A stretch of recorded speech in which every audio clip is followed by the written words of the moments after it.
Hi everyone, I'm 38F, and I've been holding this one in for a long time.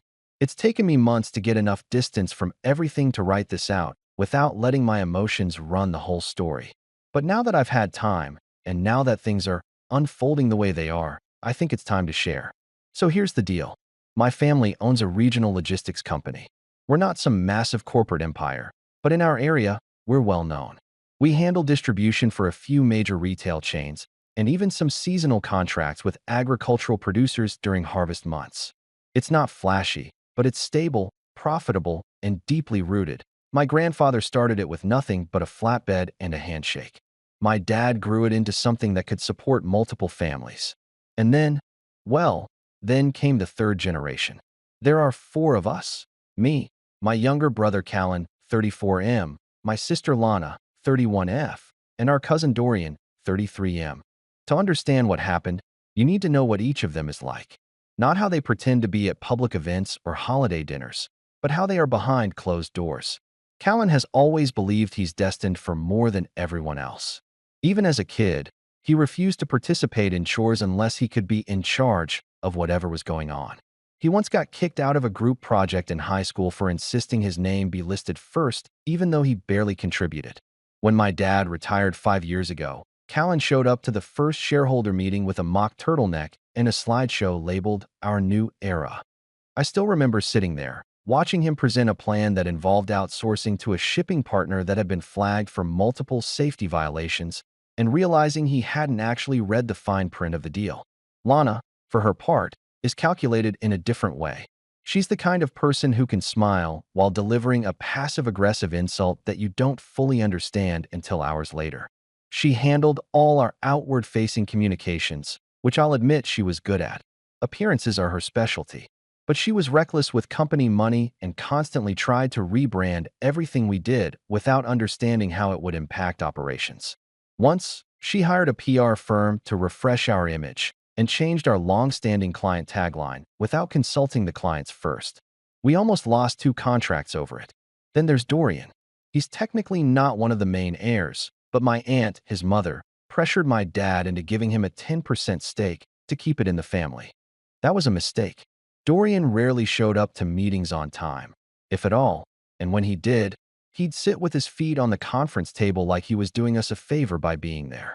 He once sent an email to a major vendor from our shared account saying, "We'll get to it when we get to it." I had to personally repair that relationship. I know what you might be thinking. Why didn't I just leave earlier? Believe me, I thought about it. But I love the company. I'd been working there since I was 20, learning the ins and outs from dispatch to budgeting. I wasn't just tied to it by family. I had built part of it with my own hands. My dad had trusted me with operations when he stepped away. For the first year or two, I really believed we could make it work. But little by little, things started to change. At first, it was small, meetings happening without me, budget allocations moved around without my input. I'd ask about decisions and get vague replies like, "Oh, we thought you were informed," or "Don't worry, it's just a trial run." Then there were entire deals negotiated without my knowledge, deals that I would later be expected to implement operationally with no support and no notice. I documented everything, not because I was planning revenge at that point, but because I could feel the tide turning. I stopped receiving certain internal emails. My access to the payroll dashboard mysteriously expired, and when I asked Lana about it, she shrugged and said, "We're just streamlining admin roles." Then Dorian started forwarding me edited versions of meeting minutes that didn't reflect what was actually said in the room. It became clear they were pushing me out, slowly, subtly, but unmistakably. The last straw wasn't some dramatic confrontation. It was a message, a group chat that had clearly existed without me for weeks, if not longer. I was added suddenly one evening after hours. The chat was titled Leadership Sync. I stared at it for a while before opening it. "Callan, hey. So we've been talking, and we think it's probably time you take a step back from day to day." Lana, "No hard feelings. We just need to move in a more modern direction. You've done great work, but we're all aligned that it's best to pivot now." Dorian, smirk emoji. That was it. No formal vote. No board discussion. Just a late-night text like I was being let go from a volunteer club. I didn't reply right away. I read it twice, then a third time. I felt something deep in my chest. Not sadness, not even anger. Just a cold, steady clarity. I typed back, "Fine, I'll cash out my shares." No one responded for nearly an hour. I imagined they were scrambling, trying to figure out if I meant it. But they had no idea what I'd been preparing behind the scenes. I had already anticipated this day might come. I had mapped out a full exit plan, including what to do with the contracts and client agreements I had direct control over. That night, I executed the first phase. I initiated the shareholder exit clause buried in the succession documents, the same clause none of them had ever bothered to read in full. I filed the internal withdrawal documents, sent notice to our private equity partners, and closed my administrative account at exactly 11:12 p.m. What I didn't do, and what they would soon regret, was remove myself from certain subsidiary controls. At 3:04 a.m., the call started. The first was from Callan, then Lana, then Dorian. By 5:40, my voicemail box was full. By 7 a.m., I had 73 missed calls. I didn't answer any of them. At 7:32 a.m., I sent a single text. "I'm just doing what you asked." When I tell you I didn't sleep that night, I don't mean I tossed and turned or scrolled through my phone. I mean I sat in silence at my kitchen table with a cup of cold tea, watching the clock tick, waiting. Not for them, not for their messages or their panic. I was waiting for the systems to trigger. The legal filings, the notifications to our partners, the exit notice to the board.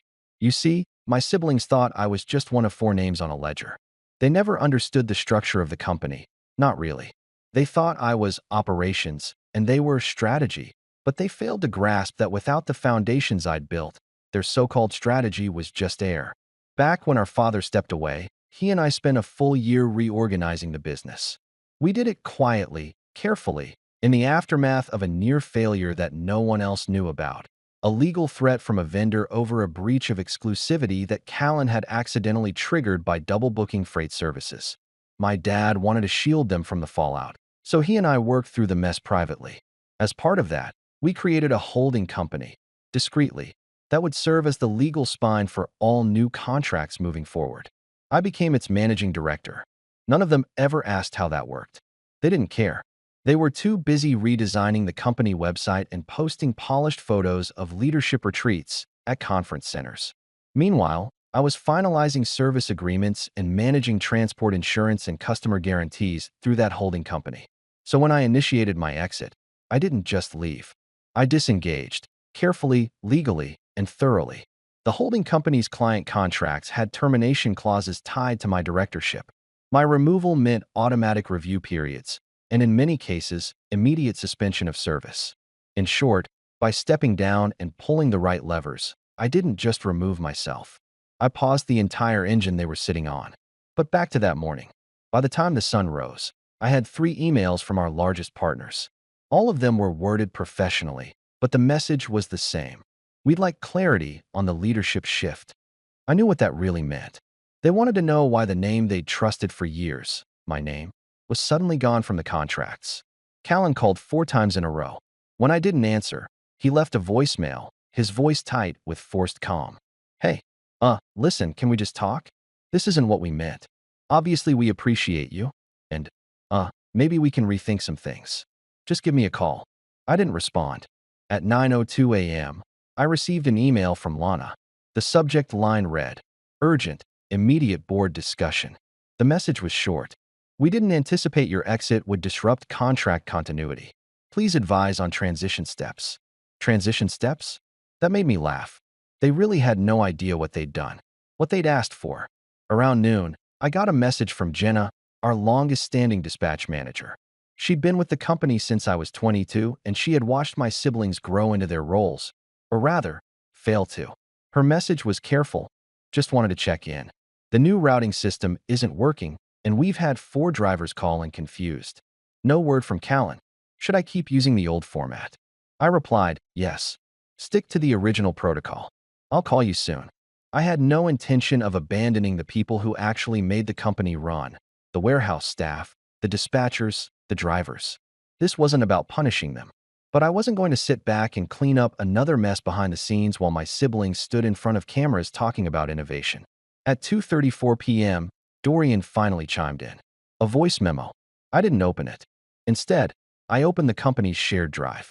I had created and maintained it for years. Project plans, vendor directories, route optimization templates, all under my login. I'd already made backups. I removed my access and initiated the offboarding protocol that I had written into our internal systems handbook. At 4:08 p.m., I got a text from Callan that read, "Are you trying to destroy everything Dad built?" I stared at it for a long time before replying. "No, I'm just not going to let you destroy what I helped him build." The silence after that was almost louder than the messages. For hours, nothing came. Not from any of them. Then, at 6:11 p.m., I got a call from someone I hadn't heard from in over a year. Mr. Ainsley, one of our longtime private partners. He wasn't a family member, but he owned a 15% silent stake in the company. He was also a careful, measured man. "Just got off a confusing call with your brother," he said. "He says you've stepped away. I want to hear from you directly." I told him the truth. That I'd been forced out, not with votes or discussions, but with a text message after months of being sidelined and undermined. That I had withdrawn my shares and executed my legal rights. He was quiet for a moment. Then he said, "I'm going to need a copy of that clause. I've already sent it to the board." That night, I received 2 emails from clients asking if I had moved to another company and whether they could bring their contracts with me. That's when I realized this wasn't just about family betrayal anymore. This was about trust, something my siblings had no idea how to build, but had happily coasted on for years thanks to me. Still, I hadn't even played the final card. The building, the physical headquarters of our operation, warehouse, dispatch center, and office space, was not owned by the company. It was leased. And the leaseholder? That was me. My father had sold the property to me 5 years earlier, at a discount, with the understanding that I would keep the company there as long as things remained stable. I had never raised the rent, never once used it as leverage. But the lease agreement had a clause. If there was a significant change in leadership without proper notice, I had the right to terminate. I hadn't activated it yet. The next morning, I arrived at the office for the first time in 3 days. I wasn't sure what I expected, but I wasn't prepared for what I saw. Callan and Lana were in the conference room, looking more tired than I'd ever seen them. Dorian sat at the end of the table, unusually quiet. Jenna was standing off to the side, holding a clipboard but clearly not participating. The room fell silent when I walked in. Callan stood up. "We need to talk." I met his eyes. "We're way past that." "Look," Lana said, voice strained. "We didn't mean for it to go like this. Things moved too fast. We thought you'd still help, even if you weren't part of the leadership." I finished. "That's what you said. You wanted me out. So I stepped out. Now you're learning what that means." There was a long silence. Dorian didn't even look up. Finally, Callan said, "What do you want?" I smiled. Not because I was happy, but because I knew this moment had been inevitable from the start. "I don't want anything," I said. "But I think it's time you all find out what else I control." Callan blinked at me like he hadn't heard what I'd just said. "What do you mean, what else you control?" he asked, trying and failing to keep his voice calm. I walked to the whiteboard at the front of the conference room. I didn't ask permission. It used to be my space too. I picked up a dry erase marker and drew 3 overlapping circles. "This," I said, tapping the first circle, "is what you think the business looks like: logistics, transport, distribution, trucks and drivers and schedules. You 3 sat around building your little growth plans on top of that." Then I tapped the second circle. "This is what's behind it: the contracts, the insurance, the routing software licenses, the vehicle leases. Not glamorous, but without these, the trucks don't move. The clients don't pay. The wheels stop turning." Callan shifted uncomfortably. Lana glanced at Dorian, who still hadn't said a word. "And this," I said, drawing the third circle, "is what none of you paid attention to." I underlined the word infrastructure 3 times. The property, the vendors, the land agreements, the lease. "Do you remember who owns this building?" Silence. I turned slowly to face them. "I do." Their expressions changed at once. It wasn't fear, not yet. More like realization was catching up to them in waves, pulling at threads they hadn't even realized were loose. I kept going. "You pushed me out with a message. Not a meeting. Not a vote. You blindsided me after months of slowly carving me out of my own role. And when I said I'd cash out, you acted like I was being dramatic." Callan opened his mouth to speak, but I raised a hand. "I'm not finished." He shut it. "You thought I'd take my payout and vanish quietly. But you didn't bother to ask how much of this business still runs through systems I designed, relationships I maintained, and contracts that trigger automatic review the moment I step away. I stepped closer to the table, laying down a folder I'd been carrying. Inside was a full copy of the warehouse lease agreement. The original, signed by my father and me. Lana leaned forward and started reading. Her face paled. "You're terminating the lease?" she asked, her voice tight. "I haven't yet," I said. "But I'm allowed to, thanks to Section 6B, which clearly states the lease can be terminated within 60 days of any material change in leadership structure, including involuntary removal of a managing partner." That would be me. "But we didn't remove you," Callan said quickly. "You left. You chose to cash out. You told me it was time to go," I said. "And I documented everything. From the meeting minutes you forgot to invite me to the files you quietly locked me out of, to the group chat you created without me and added me back into just to deliver the message." I placed a flash drive on the table next to the folder. "It's all on here. And a copy's already with the legal team." Lana's hands were clasped tightly in front of her. Dorian finally spoke. "So what's your angle?" he muttered. "You just want to see it burn?" "No," I said quietly. "I want to watch you try to hold it together without the scaffolding you ignored." For the next few minutes, no one said anything. I let them sit in it, in the knowledge that they had dug this hole themselves, one shallow power grab at a time. Then I added, almost as an afterthought, "You might want to check your email inboxes." They all fumbled for their phones. A few seconds later, I saw Callan's eyes widen. "What did you do?" he whispered. "I notified the clients," I said. "The ones whose contracts are tied to my exit. I offered to help them transition their services if they want to move to another provider. Some of them have already responded." "You're poaching clients?" Lana snapped. I didn't even blink.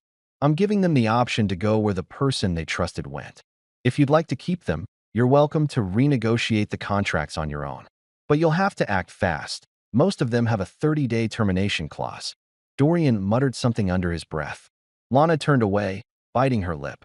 Callan just stared at me, like he was finally beginning to grasp what he'd lost. Not just a sibling, not just a partner, but the foundation beneath the entire company. I walked toward the door. "I'll give you 30 days, I said. "To clean up, regroup, maybe even apologize to the staff you've neglected while you were too busy playing CEO in your head. But after that, I'm pulling the lease." "Wait," Callan said suddenly. "There's got to be something we can work out. Maybe we can restructure." "No," I interrupted. "You don't get to negotiate now. You had your chance when I came to you with spreadsheets, with warnings, with suggestions. You ignored all of it." Then I turned to Jenna, who was still standing quietly in the corner, watching it all unfold with a restrained expression. "I'll be in touch," I told her. "And if you want a place where your voice is heard, you know where to find me."